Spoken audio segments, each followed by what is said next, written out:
At ayun na nga, lumubog sa kahihiyan at kasinungalingan si Representative Jinky Luistro dahil nagamit ang mini trial ni Atty. Vin Luan na siyang ginamit din naman noon ni Jinky Luistro ang term na ito o ang termino na ito na mini trial na kanilang ginawa sa Committee on Justice na ngayon tinatawag niya na clarificatory hearing. Kayong una pa lamang sinabi na niya ito na ito ay isang mini trial. Kaya ngayon napagsabihan siya ni Presiding Officer Chis Escudero na ngayon hindi talaga sumusunod sa rule ng impeachment court. Kaya ngayon akala siguro ni Jinky Luistro nasa House of Representatives pa rin siya. Pero ngayon ipinamukha ni Senator Chis Escudero na hindi na ito House of Representatives, impeachment court na ito. At hindi masusunod dito si Jinky Luistro. Ito ang video, panoorin natin. Now, you issued Administrative Order number 11 on April 16, 2026, correct? Yes, sir. So, AO 11 was issued only 13 days prior your appearance before the mini trial. So April 16, 29, minus, that's about it, 13 or 12 days, sir. All right. And this was one of the documents that you submitted by virtue... Your Honor. I have no question, Your Honor. Yes, Your Honor, but I just want to enter a continuing objection to the use of mini trial. It was never a mini trial. It is a clarificatory hearing. No. Your Honor, just a short rejoinder. Isn't it... May proceed, counsel. Isn't it...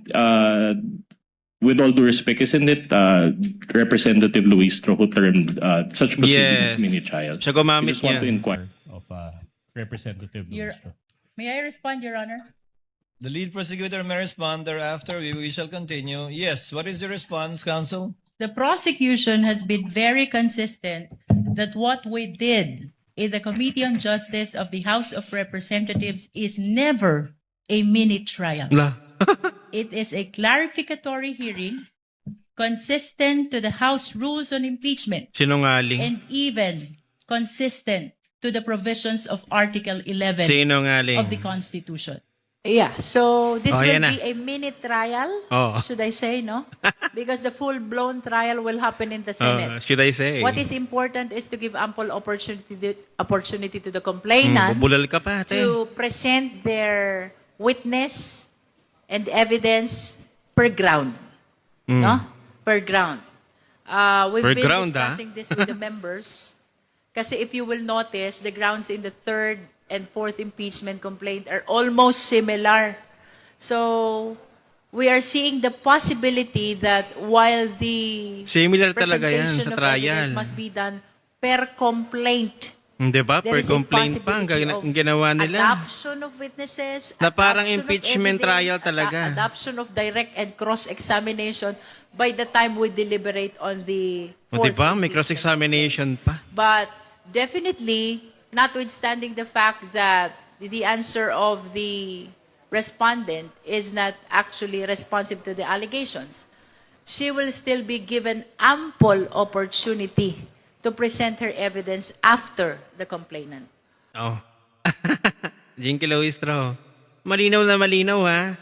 Sa bibig mo yan ang galing. Mini trial, should I say. Tapos ngayon, ipagpipilitan mo. Nag-clarificatory hearing lamang ang inyong ginawa sa Committee on Justice. Nuknukan ng sinungaling. At ito ha, samantala, ito yung video na kung saan napahiya na naman. Lumubog sa kahihiyan si Jinky Luistro dahil hindi niya sinunod ang impeachment court. Panoorin natin ito. Chair would like to call on the lead prosecutor again. Thank you for the sequence. Yes, what is the pleasure of the lead prosecutor? Shall you conduct redirect? Your Honor, the prosecution believes that we have sufficiently established that the threat to the President Eh? constitutes Objection, Your a Honor. threat to the national Again, security. Your Honor, inconsistent. Counsel, you are once again reminded to kindly avoid Yes, Your Honor. conclusions of Ayan. law. The question was simple, so I guess you will not conduct any further redirect. Nonetheless, Your Honor, there are some manifestations that I would like to Diyos make. ko As po. long as these are not Na conclusions of fact and law, counsel, as Yes, you have Your been reminded Kaya ka and guided napapagalitan accordingly. eh. You may proceed. It is the position, Your Honor, of the prosecution that we have established Objection, Your Honor. Again, This is conclusion of Ang fact and law, kulit. Your Honor. Counsel, Ang kulit the niya. counsel for respondent is correct. I will give the same limitation to whatever manifestations he will make in this regard. Again, let me do it for you. I guess you're not conducting any redirect anymore because you're I have another satisfied manifestation, Your Honor. and you're contented with the testimony given by the witness you presented. What is your second manifestation? Nais ko Prosecutor? lamang pong liwanagin, Your Honor, kaugnay ng affidavit ni Arturo Las Cañas. Ito po ay ipresenta ng prosecution bilang bahagi ng testimonya ng witness, kagaya na po ng sinabi ng presiding officer ng 3 ulit, pinayagang ipresenta ang affidavit ni Las Cañas Pinilit bilang niyo. bahagi ng testimonya at bilang bahagi ng naging investigation ng Special Task Force ng National Bureau of Investigation. It was never claimed by the prosecution that this affidavit is notarized. Kailanman po ay hindi sinabi ng prosecution na notarized ang dokumentong ito. Ito po'y ipresenta bilang bahagi lamang ng testimonya ng witness at Yun bilang na nga ang bahagi mali din nyo, ng hindi investigation ng notarized. NBI. To conclude, Your Honor. Short rejoinder on that, Your Honor. The lead prosecutor is not yet finished. To conclude, Your Honor, the prosecution finds it unnecessary. Objection, Your Honor. Same grounds. Allow the lead prosecutor to finish. The prosecution finds it unnecessary to conduct redirect examination. Okay. Thank you, counsel. Duly noted. Just Do you a still short- want a rejoinder? Just a counsel, short for respondent? rejoinder on the Las Cañas Yes, counsel. issue. Again, Your Honor, according to the rules, Yes. an affidavit must be testified to and identified by the person or the author of that affidavit. And in this case, such was not done. So, and an additional manifestation, Your Honor, that considering that it is unsigned and unnotarized, Yes. the law considers it as a mere scrap of paper. That's just a manifestation. And Then let instead of letting this be an ongoing argument between both counsels, let the chair state. Your for Honor, the- may I just correct the manifestation no of the need, defense? counsel.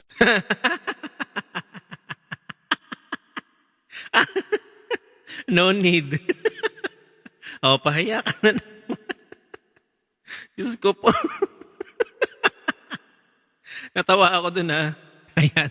Sa sobrang sabatera nito ni Jinky Luistro, ayan, nasupalpal ka ni Presiding Officer Chisa Escudero. No need. Diba, imagine na yung mga kakamping katloyalista kinukumpara itong si Jinky Luistro dito sa pinakamagaling na senador na namayapa na si Senator Miriam Defensor Santiago. Abay, napakalayo po. Si Senator Miriam Defensor Santiago ay napakarami pong alam pagdating sa ating batas at isinasabuhay niya ang batas. Hindi niya tinatakbuhan ng batas. Hindi niya tinatakasan ng batas. Na siyang ginawa ni Jinky Luistro, tinago niya yung kanyang asawa na may kaso noon. Tinago niya sa ating Korte Suprema, sa ating batas. Tapos ito pa si Jinky Luistro, hindi sumusunod sa rules. Tapos ikukumpara ninyo kay Miriam Defensor Santiago. Si Senator Miriam, parang almost perfect na nga yan pagdating sa ating batas. Tapos ito, parang dumi lang sa kuko ni Miriam Defensor, itong si Jinky Luistro. Tapos ito sinabi niya ng una na mini trial yung kanilang ginagawa doon sa Committee on Justice sa kanilang pahiring. Sa kanya lang ang bibig mismo ng galing mini trial. Tapos ngayon ipagkakaila niya na nasa impeachment trial na. So anong tawag dito kay Jinky Luistro? Sinungaling. Sinungaling ba? Si Senator Miriam Defensor Santiago? Hindi. Tapat po yun sa batas. Sinusunod niya ang batas. At napakatalino. Malaking pagkakamali at walang respeto ang mga nagkukumpara kay Jinky Luistro kinukumpara kay Senator Miriam Defensor Santiago. Ay maling-mali po yan. Wala pa sa 1% ang utak ni Jinky Luistro kumpara kay dating Senator Miriam Defensor Santiago. So ngayon sa sobrang daldal ni Jinky Luistro, nang dahil na rin sa bunganga mo, ay napahamak kayo. Dahil na rin sa inyong mga pagmamagaling, galing-galingan. Nauuna kasi ang yabang kaysa gawa. Tapos ngayon, ginamit yung inyong termino na mini trial, ikakaila mo. So sino ngayon yung lumalabas na sinungaling? Kayo. At may credibilidad pa ba kayo na matatawag kapag ganyan kayo na sinungaling? Wala. Kaya ngayon ang taong bayan, wala nang tiwala sa House of Representatives. dahil ang karamihan dyan ay mga nakinabang nga daw di umano sa flood control at sa mga mali-maletang pera ng taong bayan. Na kaya nga nyo yung pinapatalsik ngayon si VP Sara kasi si VP Sara ang magpapanagot sa lahat ng nagnakaw, sa lahat ng nagnakaw sa kaban ng bayan sa mga mali-maletang pera na sana'y napakinabangan ng mga Pilipino. O kaya ngayon, ang palusot mo, Jinky Luistro, hindi umubra. Ang palusot mo, hindi lumusot, bumalik sa iyo. Kaya ito lang masasabi ko.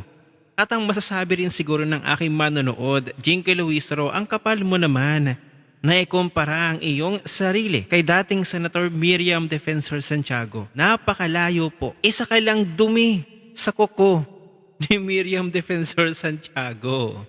Ano ang inyong opinion? I-share mo na ang video na ito. Mag-iwan ng comment at lagyan sa ibaba at magkita-kita ulit tayo sa susunod na video.